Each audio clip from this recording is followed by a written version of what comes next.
에베소서 5장 31절에서 6장 4절까지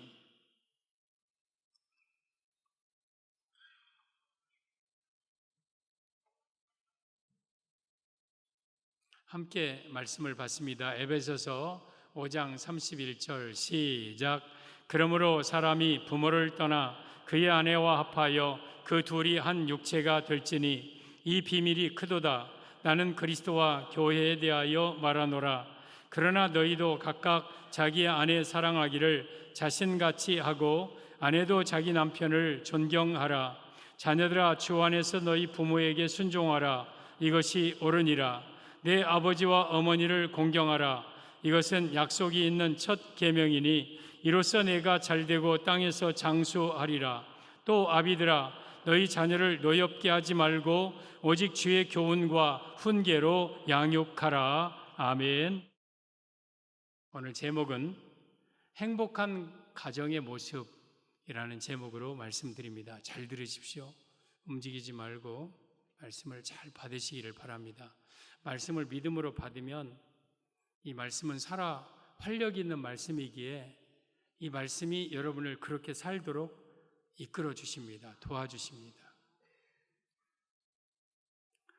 5월은 가정의 달입니다. 그래서 가정을 행복하게 이루고자 하는 마음으로 5월 달을 보냅니다. 이 가정이라는 것은 실로 아름다운 곳입니다. 하나님께서 에덴 동산에서 만들어 놓으시고 가장 먼저 이 가정을 제대로 세우셨습니다. 그래서 이 가정이 행복하게 생육하고 번성하여서 충만하게 살도록 하나님이 가정의 복을 행복하게 주어 주셨습니다. 그런데 이 가정이 죄를 지음으로 그 행복이 깨집니다. 그래서 서로 질시하고 서로 탓하고 서로 미워하고. 근데 그러던 가정에 둘째 아담이신 예수님이 우리 안에 우리 가정에 오시면 그 잃어버렸던 행복을 다시 회복하게 됩니다. 여러분, 둘째 아담이신 예수님이 아니고는 절대 가정이 행복할 수가 없는 거예요. 그래서 여러분들은 예수님으로 충만한 가정 될 때에 여러분의 가정이 행복하게 될 것입니다. 그러면 오늘 제목이 행복한 가정의 모습인데 어떻게 살면 우리 가정이 행복할까? 여러분, 이 성경은요 모든 분야의 교과서입니다. 성경에 행복한 가정의 모습이 기록되어 있어요. 이렇게 살면 여러분의 가정은 행복한 가정이 되어요. 오늘 본문을 통해서 행복한 가정의 모습을 말씀드릴 터인데 여러분들이 이 말씀을 믿음으로 받아 여러분의 가정이 진정 행복한 가정을 이루시기를 예수님의 이름으로 축복합니다. 행복한 가정의 모습, 첫째, 부부의 모습입니다. 부부. 33절 보면 그러나 너희도 각각 자기의 아내 사랑하기를 자신같이 하고 아내도 자기 남편을 존경하라. 먼저 행복한 가정의 가장 첫째는 부부인데 부부가 남편은 아내를 자기 자신같이 사랑하고 아내는 자기 남편을 존경하고 이게 행복한 가정이라. 그래서 행복한 가정 첫째, 남편은 아내를 사랑하고 또 아내는 남편을 존경하고 이게 행복한 가정의 비결입니다. 전 여러분들이 남편들이요 아내를 사랑하시기를 바랍니다. 그리고 아내들이요 남편을 존경하시기를 바랍니다. 가정에 가장 중요한 것은 부부입니다. 부부. 에덴 동산에 하나님께서 아담과 하와를 만들어 놓으셨을 때 그때는 부모도 없었어요. 그때는 자녀도 없었어요. 부부예요, 부부. 가정의 행복의 첫째 조건은 부부가 서로 사랑해야 돼요. 근데 오늘날 자녀 중심의 부부가 가정이 돼요. 자녀가 왕이에요. 잘못된 거예요. 또 부모 중심의 가정도 되어서는 안 돼요. 가장 첫째로는 부부가 서로 존경하고 서로 사랑해야 그 가정에 행복이 있는 거예요. 오늘날 자기 남편 놓고 애기들 보러 간다고 어디 애기 집에 가 있고 자기 남편 팽개뜨리고 그러면 나중에 후회합니다. 절대 여러분 이 자녀와 부부는요 오늘 31절의 말씀처럼 그러므로 사람이 부모를 떠나라고 그랬어요. 결혼하면 부모에 의지하면 안 되는 거예요. 엄마, 애기 좀 키워줘. 엄마, 뭐 좀 도와줘. 엄마, 전세 얻어야 돼. 이런 거 안 되는 거예요. 또 여러분, 부모도 자녀를 떠내보내야 돼요. 떠나보내야 돼요. 그렇지 않으면 자녀들의 행복이 깨집니다. 자꾸 부모가 간섭하고 부모가 무슨 일을 해주려고 하고 그래서는 안 되는 거예요. 부부가 서로, 남편은 아내를 사랑하고 또한 아내는 남편을 존경하고 이런 부부가 되어야 여러분, 그게 행복한 가정의 첫째 비결입니다.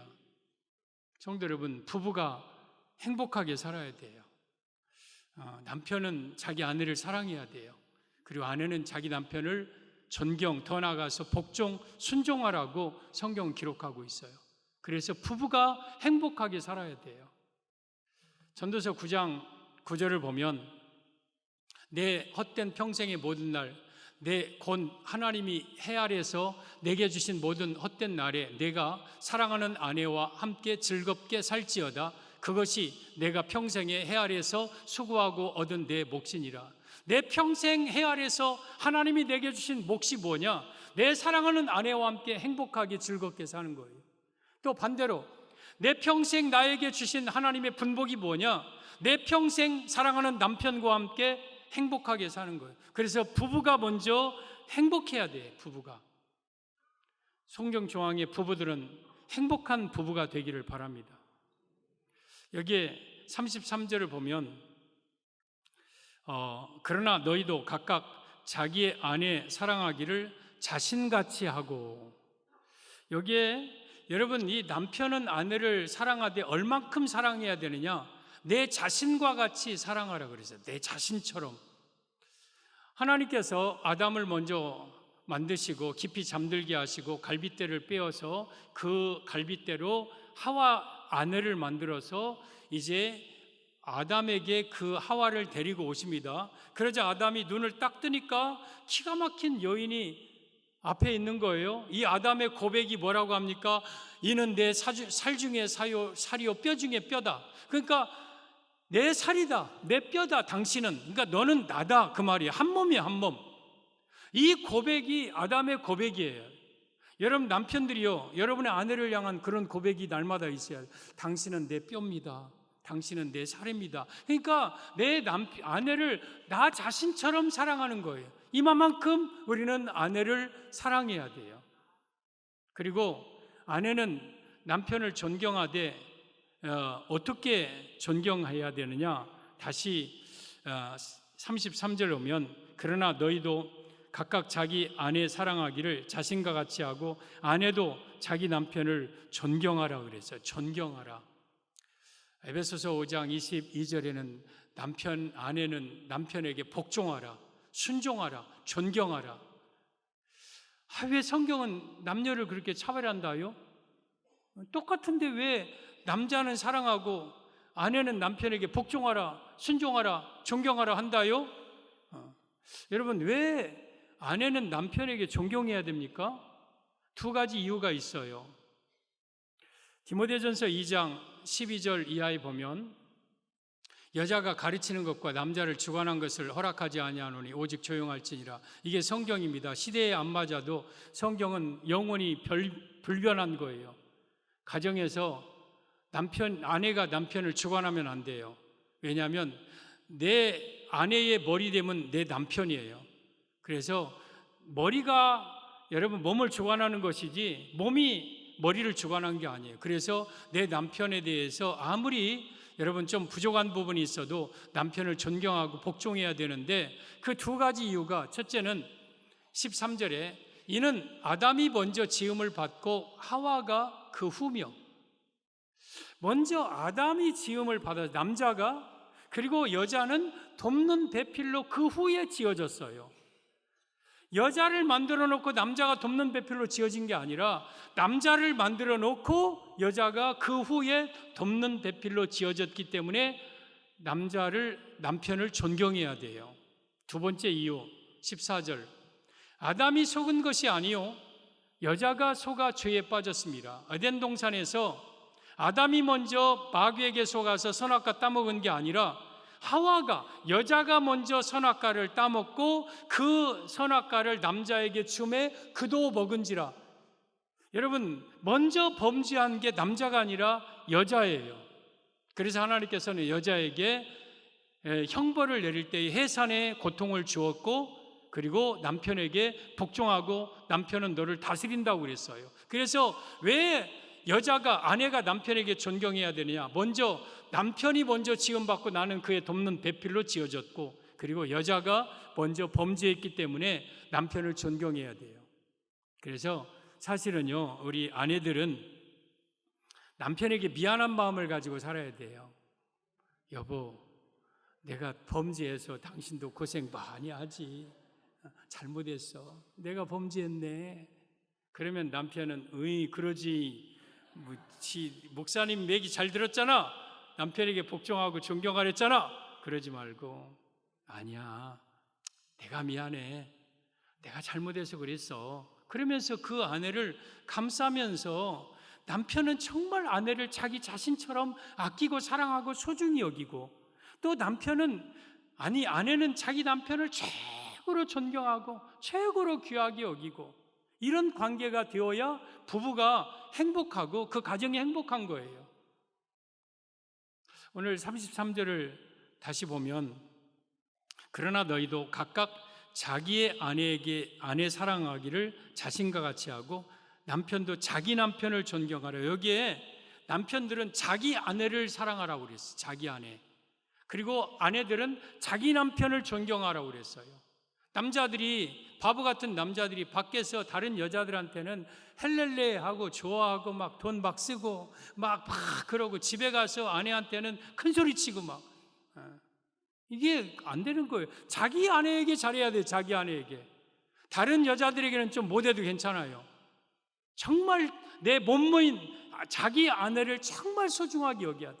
아내들도 다른 남자들 앞에서는 헬렐레하고 자꾸 웃고 막 그러고, 자기 남편한테는 막 그냥 무섭게 대하고, 그러면 안 되는 거예요. 오늘 자기 아내에게, 자기 남편에게 가장 중요한 것은 자기 아내고 자기 남편인 거예요. 마지막 남는 것은요, 여러분 다 떠납니다. 부부밖에 안 남아요. 부부밖에. 남편과 아내밖에 안 남아요.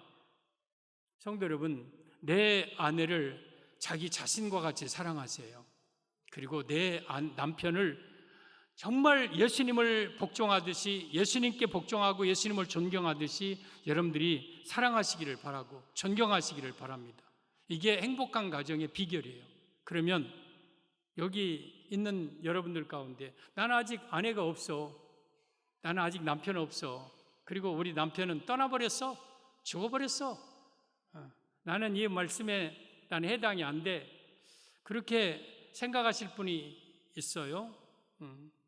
여러분, 여러분의 남편이 만약에 떠났다면, 또 여러분의 아내가 떠났다면 막 그냥 아내를 구하려고, 남편을 구하려고 막 그렇게 하지 마십시오. 그냥 혼자 사십시오.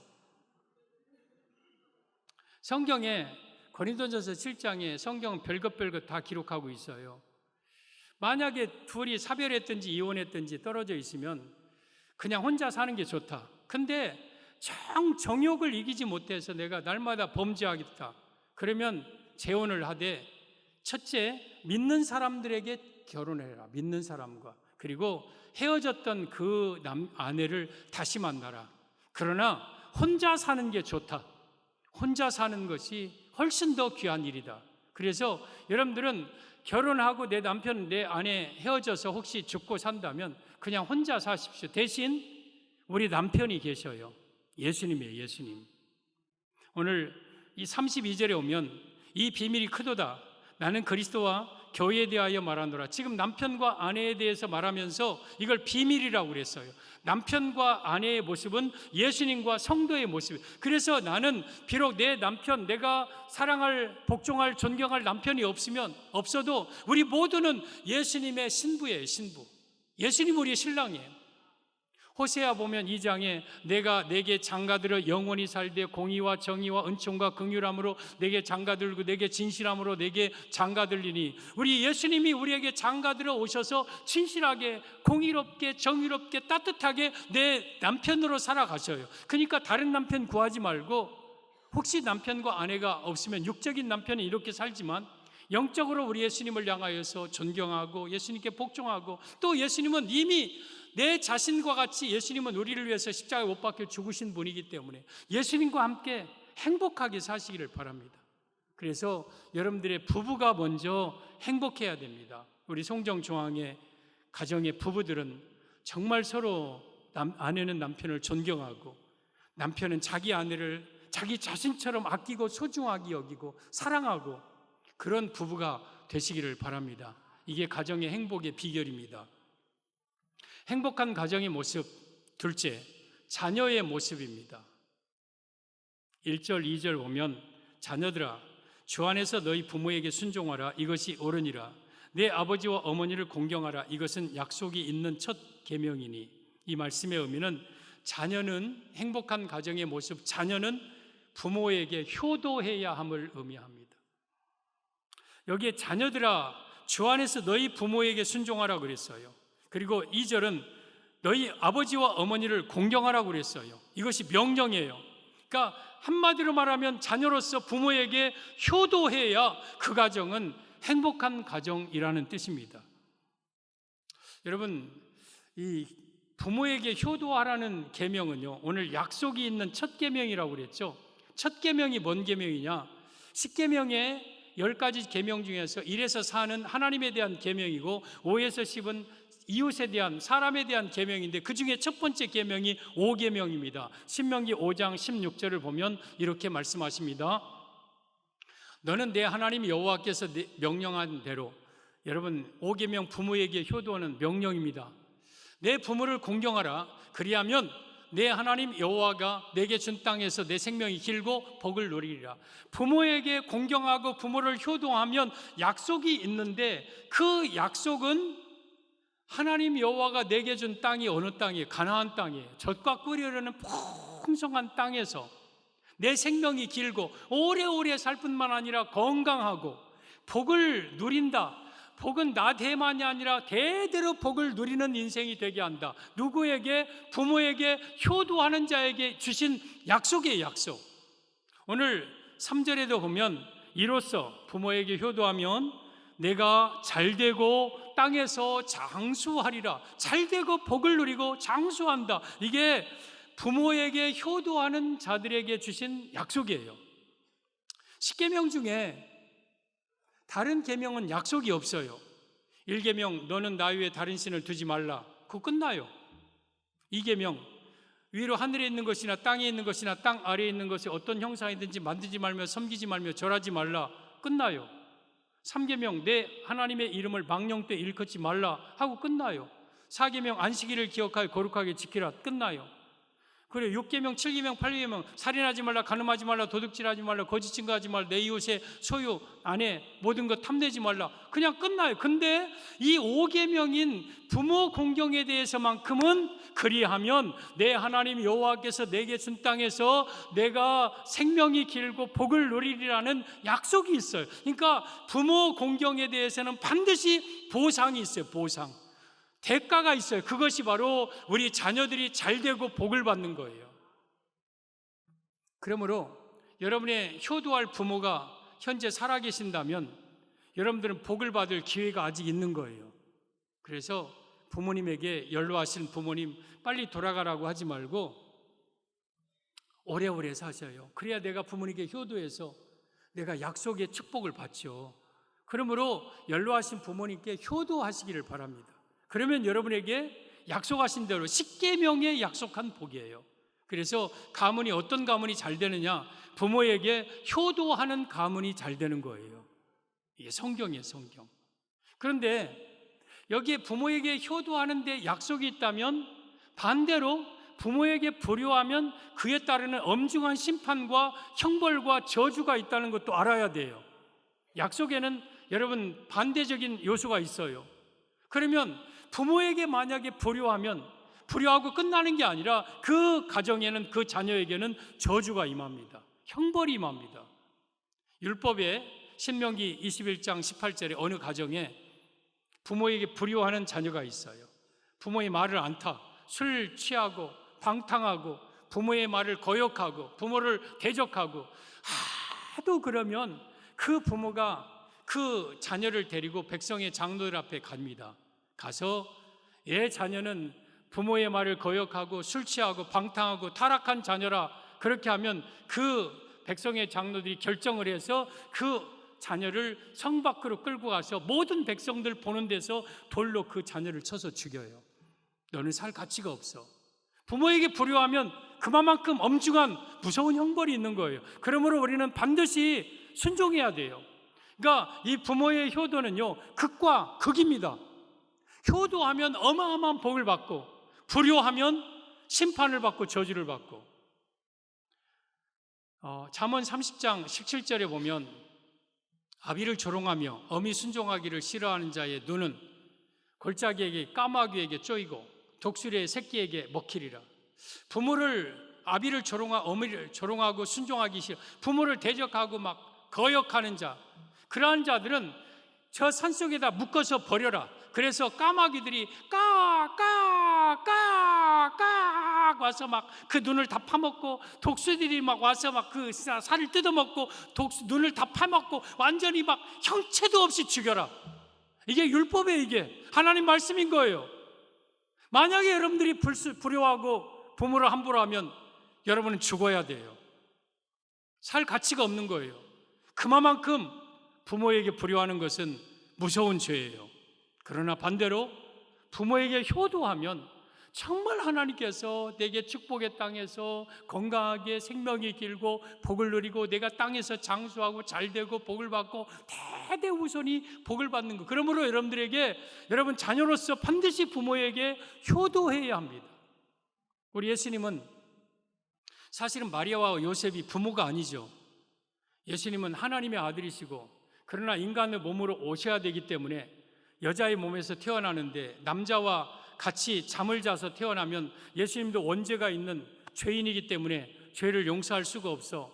그래서 여인의 몸, 마리아의 몸에서 성령으로 잉태되어서 남자 없이 처녀의 몸으로 잉태되었기 때문에 예수님은 원죄가 없어요. 그래서 여러분, 이 땅에 나사렛에서 아버지 요셉과 어머니 마리아 그러한 봉양을 받고 그렇게 살았어요. 그러면 그 예수님의 어린 시절은 어떠했는가? 누가복음 2장 51절에 보면 예수께서 함께 내려가서, 이때가 12살 때입니다. 나사렛에 이르러 순종하여 받드시더라. 12살이면 초등학교 4학년 나이, 그 어린 나이에 그 부모에게 순종하여 받드셨다고 그랬어요. 예수님은 30세 되어서 내가 하나님의 아들이구나 자각한 게 아니에요. 태어났을 때부터 예수님은 하나님의 아들인 줄 스스로 아셨어요. 그럼에도 불구하고 인간의 부모를 향하여서 오늘 저 말을 보십시오. 순종하고 받드셨다는 것은 지극히 정성을 다해서 부모를 효도했다는 뜻이에요. 그리고 예수님이 마지막 십자가에 못 박혀 죽으실 때의 모습이 요한복음 19장 25절에 보면 이렇게 말씀합니다.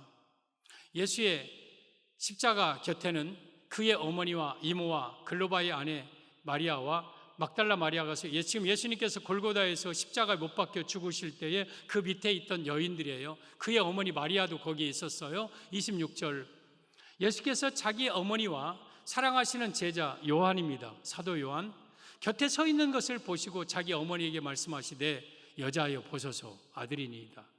지금 예수님이 마지막 죽으실 때에 그 예수님을 누구에게 지금 맡기냐면 사랑하는 제자에게 맡겨. 근데 저기에 어머니라고 안 하고 여자라고 그랬어요. 여러분, 이 마지막 순간에는 예수님은 마리아의 아들이 아니에요. 하나님의 아들로서 이 땅에 인류의 죄를 짊어지시고 마지막 죽으시고 죄값을 대속하시는 중요한 순간에, 그래서 그 어머니를 여자라고 하면서 아들이라고. 그리고 27절에 또 그 제자에게 요한에게 이르시되 보라 내 어머니라 하신대, 그때부터 그 제자가 자기 집에 마리아를 모십니다. 이 말은 무슨 말이야? 요한아 내 어머니 좀 잘 부탁한다.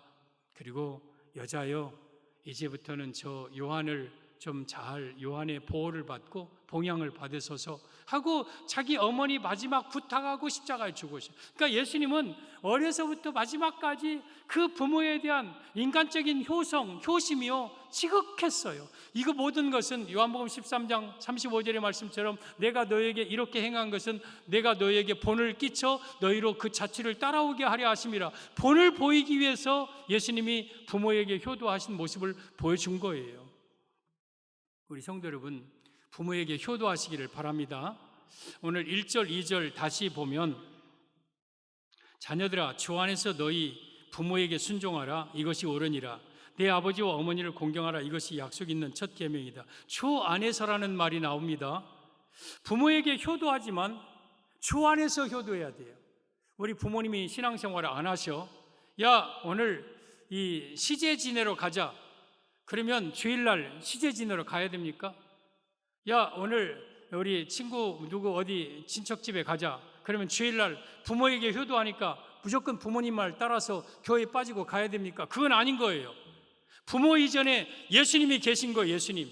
주 안에서 순종해야 돼요. 주 안에서 효도해야 돼요. 그리고 다시 1절, 2절 보면 너희 부모라고 그랬어요. 너희 부모. 그리고 2절에 내 아버지와 내 어머니예요. 그러니까 남의 부모가 아니에요. 남의 부모 이전에 내 부모예요. 내 부모. 어떤 사람은 경로당 다니면서 어르신들을 잘 섬겨 막 노인들을 잘 막 보살펴 봉양해. 근데 정작 자기 아버지는 어머니는 방치해놔. 이건 잘못된 거예요. 먼저 우리 부모, 내 아버지, 내 어머니에게 먼저 효도해야 돼요. 그래서 우리는 내 부모에게, 살아계신 부모에게 효도할 때에 하나님은 여러분에게 약속하신 잘되고 땅에서 장수하는 축복을 여러분에게 주시는, 그래서 행복한 가정을 이루려면 자녀들은 부모에게 효도해야 돼요. 그러면 나는 우리 부모님이 안 계셔. 부모님이 이미 다 돌아가셨어. 그러면 나는 효도할 부모가 없으니까 뭐 용돈 전략도 되고 잘 됐다. 그럽니까? 해방입니까? 디모데전서 5장 1절 이하에 보면 늙은이를 꾸짖지 말고, 저 늙은이는 나이 먹은 어른, 남자 어른을 가리켜요. 꾸짖지 말고 권하되 아버지에게 하듯 하고. 여러분, 내 주변에 나이 드신 어른, 남자 어른들에게는 아버지에게 하듯 하라고 그랬어요. 그리고 젊은이에게는 형제에게 하듯 하고, 젊은 남자 우리 형제는 형제에게도 하고, 늙은 여자에게는, 나이 먹은 여자에게는 어머니에게 하듯 하고, 젊은 여자에게는 온전히 깨끗함으로 자매에게 하듯 하라. 자매에게 깨끗하게, 자매에게, 누나에게, 여동생에게 하듯 하라. 이것이 성경이에요. 그래서 내 부모님이 돌아가셨다면 내 주변에 있는 나이 드신 어른들을 마치 내 부모에게 효도하듯이 효도하면 똑같이 여러분에게도 잘되고 땅의 장수의 축복이 있는 거예요. 그래서 우리는 내 부모님에게 먼저, 그리고 내 주변에 있는 어르신들에게 마치 내 아버지에게 하듯, 내 어머니에게 하듯 효도하면서 살아갈 때 하나님은 여러분에게 복을 주십니다. 우리 성도 여러분, 우리는 부모에게 효를 행하면서 살아야 돼요. 이것이 성경이에요. 어떤 사람들은 기독교는 효도 모르는 종교라고 그래요. 왜? 제사 안 지내는 거, 제사도 안 지내는 게 무슨 효도냐고. 여러분, 돌아가신 다음에 제사 잘 지내야 뭐 합니까? 아무 소용없는 거예요. 돌아가신 다음에 장례 잘 치르면 뭐 합니까? 아무 소용, 다 자기 때문에 하는 거예요. 자기 드러내려고, 자기 보이려고. 돌아가시기 전에 정말 잘해야 돼요. 돌아가시기 전에 잘 해드리고. 여러분, 십계명은 성경의 가장 중요한 계명이 십계명이에요. 우리 예수님이 시내산에서 직접 돌에 새겨주신 계명이에요. 그 십계명 속에 내 부모를 공경하라, 효도하라는 계명이 가장 중심에 있어요. 인간의 첫 번째. 그래서 기독교는 효를 모르는 종교가 아니라 가장 효를 강조하는 종교예요. 그래서 여러분들은 부모님에게 살아계실 때에 부모님께 잘하세요. 그리고 돌아가시면 끝이에요. 돌아가시면 사실은 제사 드릴 것도 없어요. 여러분, 죽은 자의 제사는 귀신에게 하는 것이라고 고린도전서 10장 20절에 기록하고 있어요. 살아 계실 때까지 잘 하시고 돌아가시면 그날 뭐 기일 잡아서 뭐 추도 예배 추서 그러하지 말고 그냥 형제들끼리 모여서 부모님의 어떤 그 뭐 유지를 받들고 하는 것은 필요합니다만은 돌아가신 다음에 제사 드리고 돌아가신 다음에 뭐 하고 이거 아무 쓸데없는 거예요. 살아계실 때 잘하세요. 살아계실 때. 그래서 우리 행복한 가정의 비결 둘째는, 첫째는 부부가 서로 사랑하고 서로 존경하고, 둘째는 이 자녀는 부모에게 효도하는 가정이 될 때 그 가정은 행복한 가정 됩니다. 그리고 행복한 가정의 모습 셋째, 부모의 모습입니다. 부모. 4절을 보면 또 아비들아 너희 자녀를 노엽게 하지 말고 오직 주의 교훈과 훈계로 양육하라. 이제 아비들은 아빠만 가르치는 건 아니에요. 부모예요, 부모. 너희 자녀에게 노엽게 하지 말고 주의 교훈과 훈계로 양육하라. 이 말씀은 행복한 가정의 모습 셋째, 부모는 자녀를 말씀으로 키워야 함을 의미합니다. 말씀으로 키워라. 성도 여러분, 여러분의 자녀를 말씀으로 키워야 행복한 가정을 이룹니다. 여기에 4절에 아비들아 너희 자녀를 노엽게 하지 말라고 그랬어요. 먼저 노엽게 해서는 안 돼. 내 자녀라고 그래서 함부로 대해버리고 인격적으로 모독하고 막 그러면 자녀의 마음속에 막 그 감정이 생겨요. 막 자녀의 마음속에 노여움이 생겨요. 그렇게 하면 안 되는 거예요. 자녀를 때릴 때 그냥 따귀를 막 분에 못 이겨서 때리고 아무 데나 때리면 그 자녀가 맞으면서 일을 가는 거예요. 내가 내 아버지한테 내 아버지는 하나 봐라 막 이러면 자녀들에게 그렇게 하면 안 되는 거예요. 자녀는 내 자녀이기 전에 하나님의 자녀예요. 내가 함부로 해서는 안 돼요. 자녀를 노엽게 하지 말고, 그리고 주의 교훈과 훈계는 하나님의 말씀으로 양육하라, 키워라, 길러라. 여기에 훈계는요 따끔하게 책망하고 때로는 체벌, 매를 들고 이것이 포함되어 있는 거예요. 자녀를 따끔하게 말씀으로 키우고 잘못될 때 질책하고 그러면서 말씀으로 키워라. 이것이 바로 행복한 가정의 모습입니다. 그래서 우리 자녀들이 말씀으로 양육을 받아야 돼요. 우리 어머니 무릎에 앉아서 주의 말씀을 듣고 시시때때로 하나님 말씀 듣고 자라는 자녀들은 정말 행복한 자녀들이에요. 우리 한국 사람들은 그렇게 키워야 되는데 믿음의 가정들도 내 자녀들에게 그렇게 말씀을 잘 못 가르쳐요. 유대인들은요 아이를 뱃속에 잉태하면 그때부터 아이를 위해서 성경을 소리내어서 읽어줘요. 뱃속부터 아이가 성경을 들으라고. 그리고 아이가 어려서 태어나면 이제 재워놓고 잘 때까지 옆에서 베드사이드 스토리라고 그 침대 옆에서 성경 얘기를 해줘요.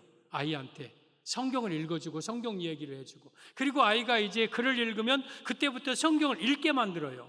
그리고 암송을 하게 만들어요. 그래서 모세 오경을 유대인들은 초등학교 때 다 외우게 만들어요. 그러니까 유대인들이 전 세계 경제, 사회, 국제, 교육, 국방 분야 다 붙잡고 있잖아요. 그만큼 축복을 받잖아요. 그러므로 내 자녀들에게도 말씀으로 양육해야 돼. 말씀으로. 우리가 다시 한번 아기를 키운다면 그렇게 키울 것 같은데, 그죠? 얘들아 이리 와봐, 아빠가 성경 얘기해 줄게. 옛날에 있잖아 베들렘이라는 마을이 있었어. 근데 거기에 목동으로 다윗이라는 사람이 있었다.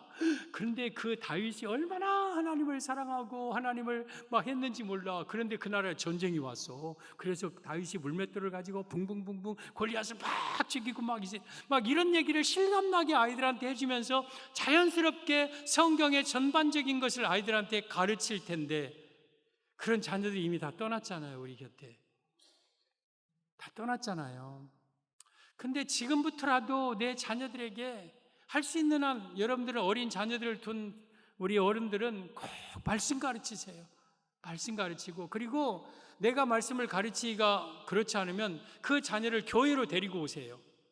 교회로 데려와서 교사 선생님들에게, 목사님에게 하나님의 말씀을 배우게 하세요. 그러면 그 아이들이 그 배운 말씀대로 붙잡고 세상으로 나가지 아니하고 그 말씀 따라서 우리가 살아가는 거예요. 그래서 자녀들에게는 말씀을 가르쳐야 행복한 가정을 이루는 거예요. 여러분, 신앙에 있어서, 우리 가정에 있어서 가장 무서운 일이 어떤 일이냐면 신앙의 계보가 끊어지는 거예요. 우리 할아버지, 아버지 때는 신앙생활 잘했고 나까지도, 내 아내까지도 신앙생활 잘해. 근데 내 자녀부터는 신앙의 계보가 끊어졌어. 이게 가장 무서운 일이에요.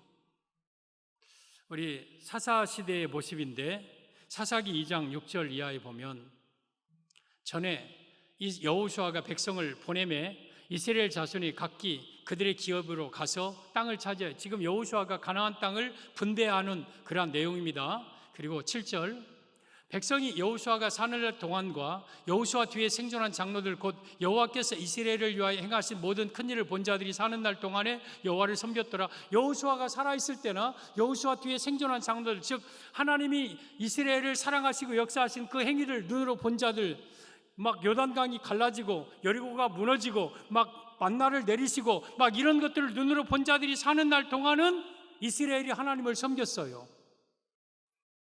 8절, 여호와의 종 눈의 아들 여호수아가 110세의 죽음에 무리가 그의 기업이 경내 에브라임 산지 가하스산 북쪽 딥낫 헤레스에 장사하였고, 이제 여호수아가 죽어서 딥낫 헤레스에 여호수아를 장사하고, 10절, 그 세대 사람도 다 그 조상들에게로 돌아갔고, 여호수아 뒤에 생존한 장로들, 그 시대의 사람들, 하나님의 능력을 본 사람도 다 조상에게로 돌아갔어요. 그리고 그 후에 일어난 다른 세대는 여호와를 알지 못하며 여호와께서 이스라엘을 위하여 행하신 일도 알지 못하였더라.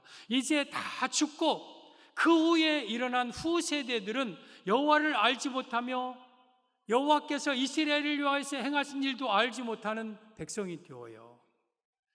이게 이제 신앙의 계보가 거기서 끝난 거예요. 단절된 거예요.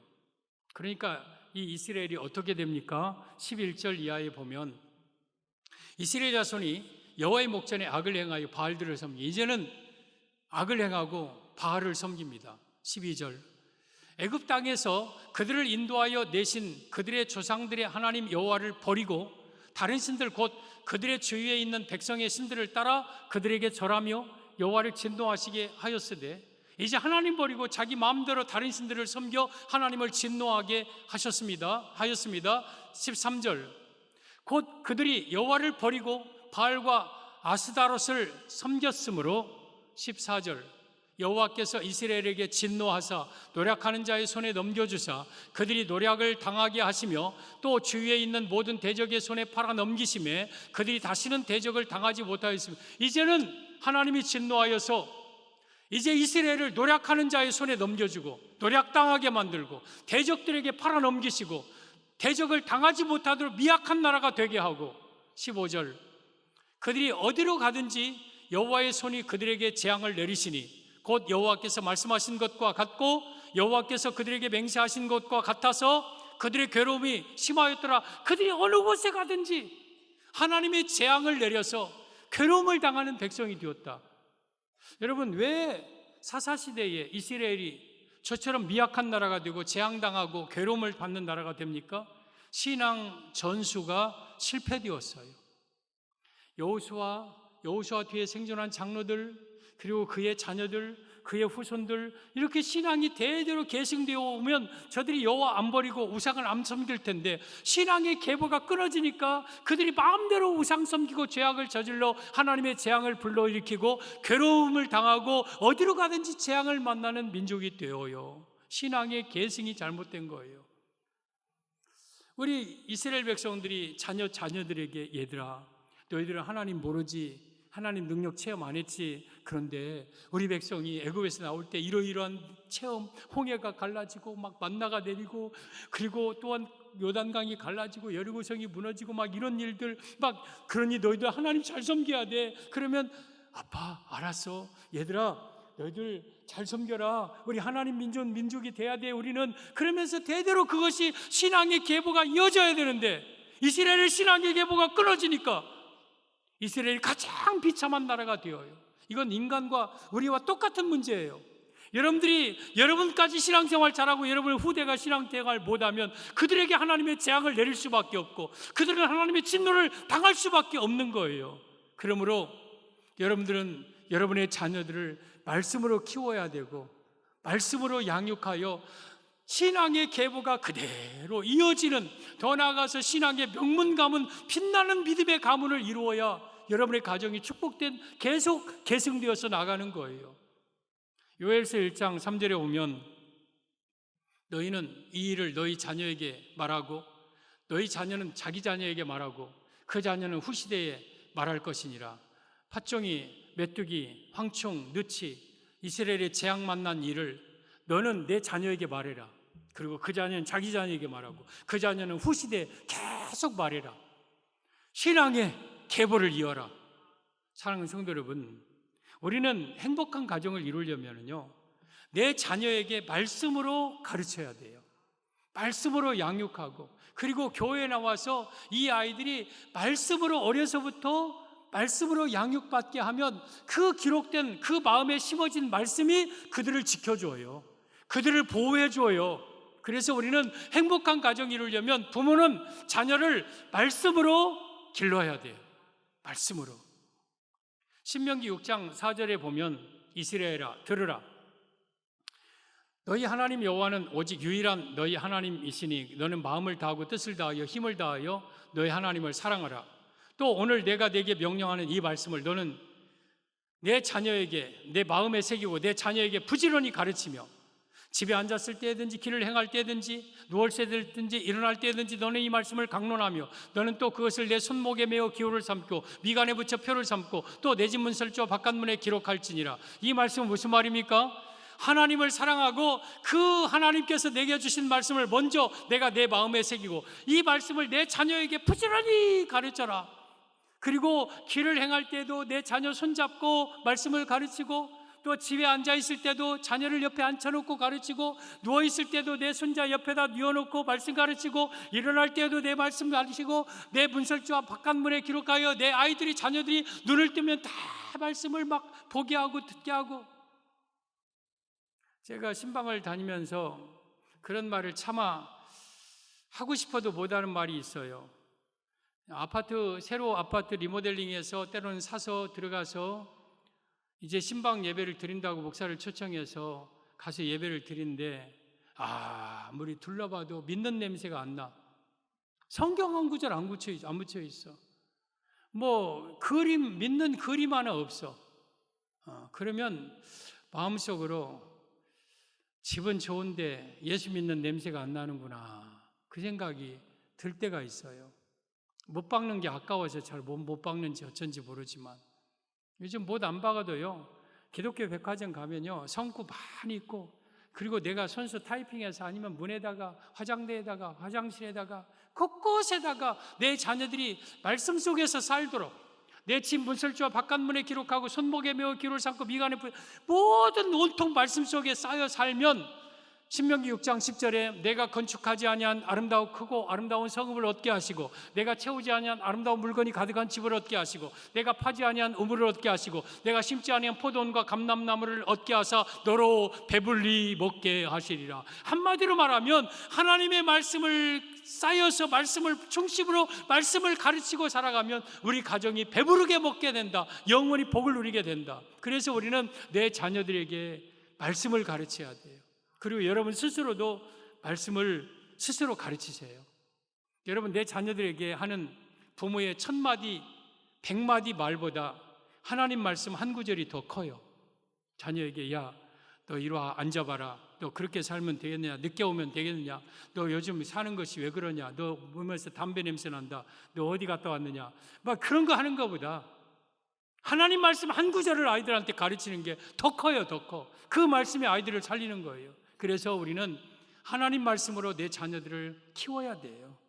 잠언 22장 6절에 마땅히 행할 길을 내 아이에게 가르치라. 그리하면 늙어도 그것을 떠나지 아니하리라. 마땅히 행할 길은 하나님의 말씀을 어려서부터 아이에게 가르치면 늙어도 그 말씀을 이 아이가 떠나지 아니할 것이다. 그래서 내 어린 자녀들에게 말씀으로 훈계와 양육하면 그 가정이 행복해지는 거예요. 오늘 행복한 가정 우리 다 이루어야 돼요. 행복한 가정 이루어야 돼요. 그러려면 부부는 남편은 아내를 자기 몸처럼 사랑하고, 그리고 아내는 자기 남편을 존경하고, 아무리 나보다 월급이 적고 나보다 배움이 부족하고 해도요, 내 남편은 내 머리예요. 존경하세요. 복종하세요. 그러면 행복한 가정 이루어요. 그리고 둘째는 자녀는 부모에게 효도하세요. 우리 어머니, 우리 아버지에게 순종하고 공경하고 효도하고 귀하게 여기세요. 그리고 또 부모는 자녀들을 말씀으로 키우세요. 어쨌든 내 자녀들에게 말씀으로, 그리고 전화 끊고 말씀 한 구절 주고, 문자로 말씀 한 구절 주고. 저는 우리 부모님 돌아가셨지만 제 아버지가 귀에 전화할 때마다 만날 때마다 생생하게 주신 말씀들이 있어요. 그게 다 성경이고 하나님 말씀에 뒷받침된 말씀들인데 그 말씀이 지금도 생생해요. 여러분, 히브리서 11장 4절에 오면 아벨은 죽었으나 그 믿음으로서 지금도 말하느니라 그랬어요. 우리 부모는 죽었어도 그 부모가 나에게 생생하게 해주던 그 교훈, 하나님의 말씀은 그 자녀들의 귀에 생생하게 살아있는 거예요. 그래서 내 자녀들에게 하나님의 말씀으로 양육하여 우리 송정중앙의 가정들은 정말 모두 다 행복한 가정들을 이루시기를 주님의 이름으로 축복합니다.